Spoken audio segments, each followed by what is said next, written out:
Hello everyone, I hope you guys are doing great. This is your educator Shruti and welcome to my YouTube channel Prepare with Shruti. So this is the fifth part of our Modern Indian History revision series, and by now since you guys are familiar with what this course is all about, so I'll not take a lot of time in telling you about the aims and objectives of this course, and we will directly start looking at the questions, okay?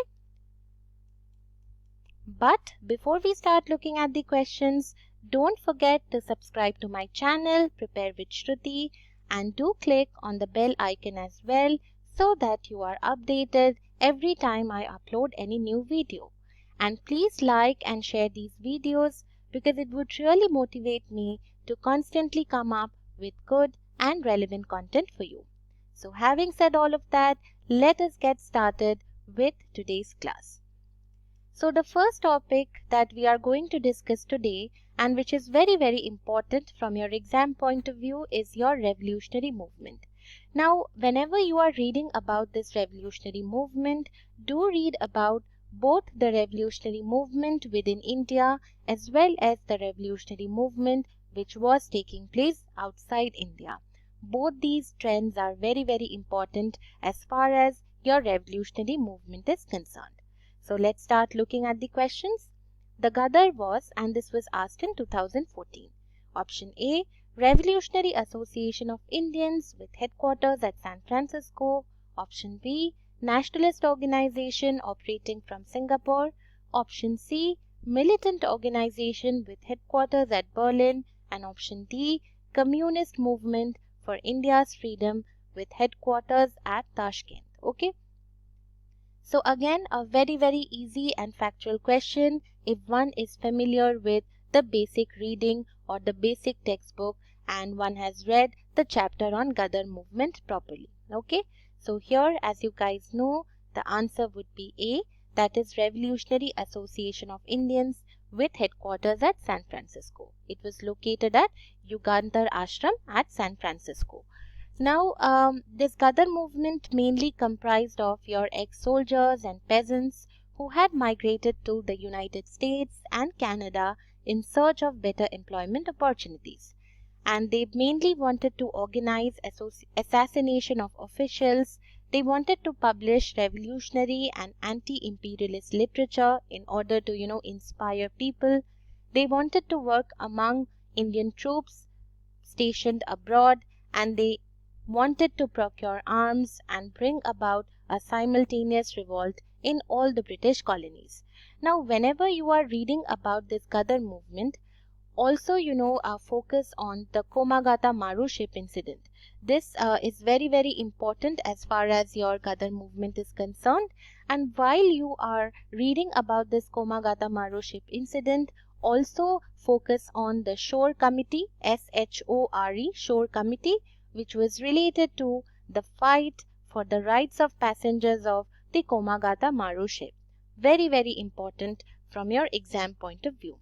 So whenever you are reading about this Ghadar movement, look at when it was formed, how it was formed, what were the aims and objectives of this Ghadar movement, who were the leaders associated with this Ghadar movement, and read about this Komagata Maru ship incident and how it shaped the evolution of this revolutionary Ghadar movement, and also look at how this movement finally faded away. So these are some of the things and the framework that you should have in mind while you are reading about the Ghadar movement. Okay. Now another topic is your princely states. So there has been a question on Butler Committee of 1927, and this was asked in 2017. So mainly they are asking you the objective or the aim of Butler Committee, and here the answer is your option D, that is to improve the relationship between the government of India and the Indian states. Okay, so whenever you are reading about the princely state, read about how they participated in the Indian national movement, and how their response towards the Indian national movement and their response towards the British. Okay, so look out for these facts. Now the next important topic that we are going to look at today is your personality based topics, and I have basically grouped questions belonging to the famous leaders as well as the governor generals under this personality based topics. Now this is increasingly becoming important year by year.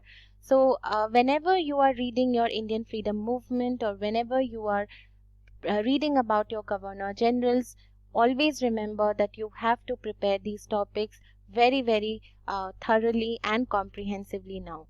They are becoming super important from your exam point of view. Okay, so let's start looking at the questions.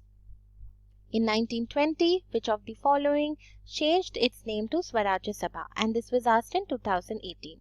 The options are A. All India Home Rule League, B. Hindu Mahasabha, C. South Indian Liberal Federation, and D. Servants of India Society.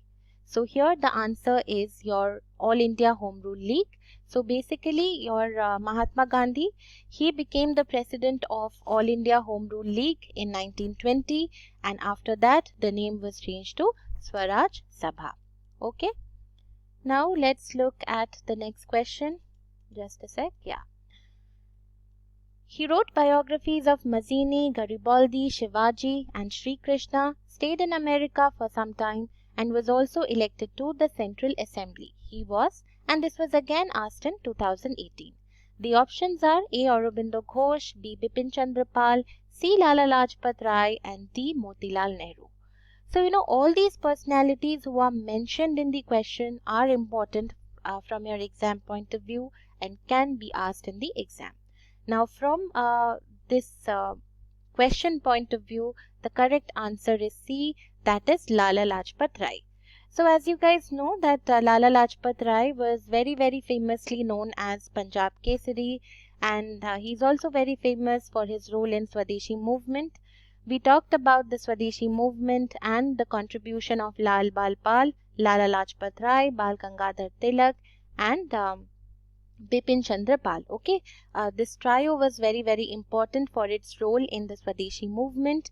Then Lala Lajpat Rai joined the Indian National Congress in 1881.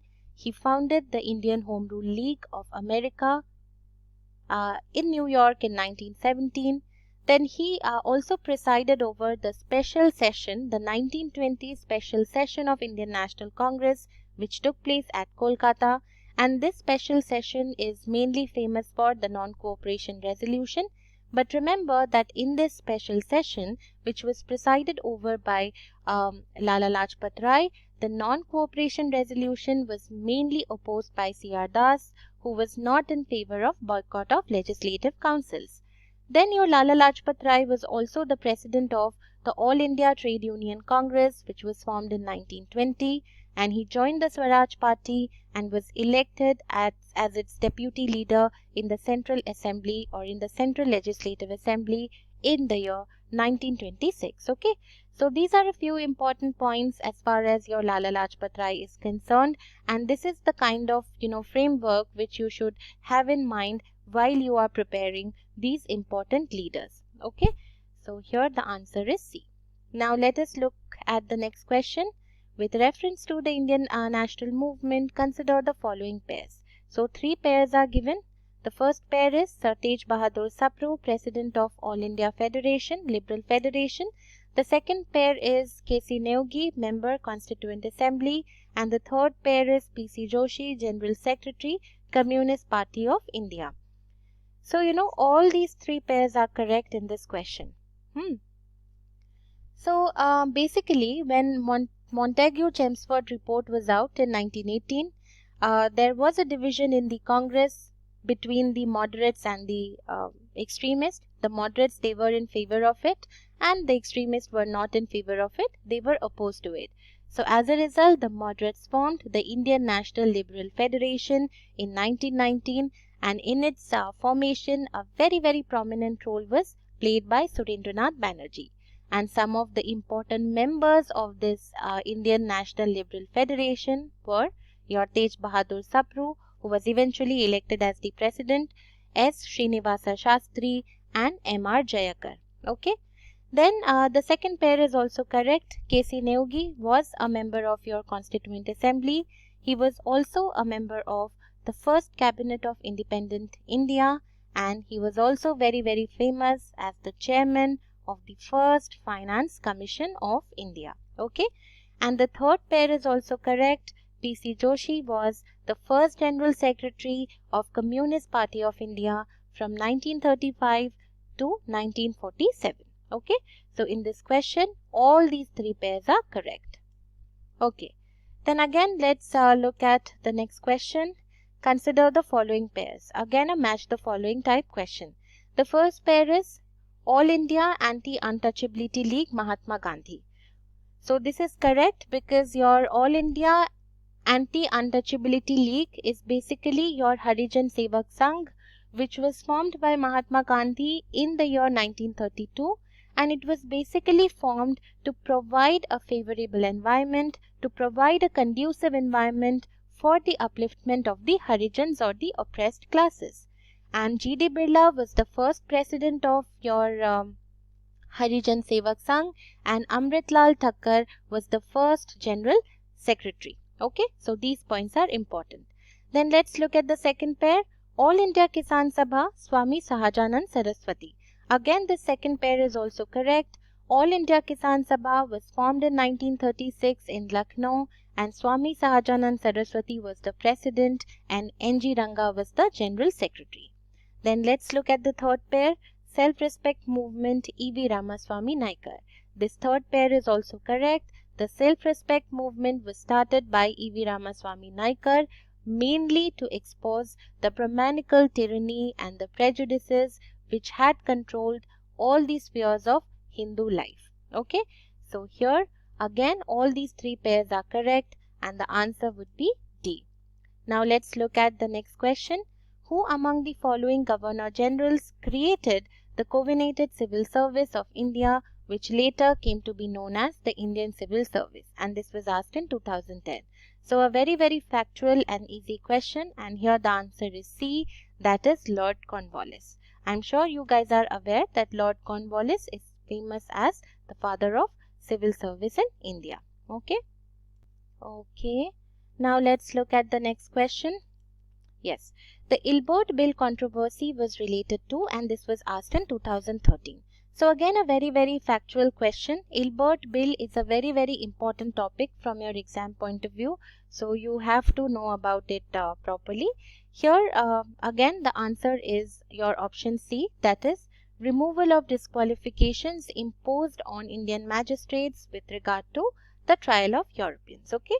So Ilbert Bill was introduced during the tenure of your Lord Ripon, and this bill mainly enabled the Indian district and the session judges to try Europeans in criminal cases. Okay, and why this Ilbert Bill was important?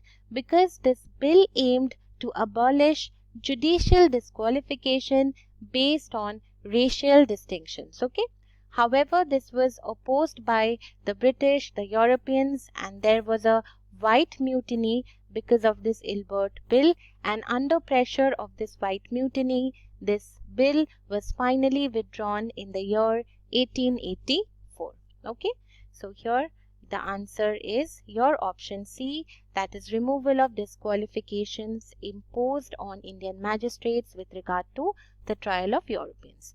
Now your Governor Generals are also very, very important, and while you are reading about the Governor Generals, always write them down, because at times you can get chronology type questions also on your Governor Generals. Okay, so chronology as well as the important events associated with the individual Governor Generals is what you have to prepare while you are preparing about the Governor Generals.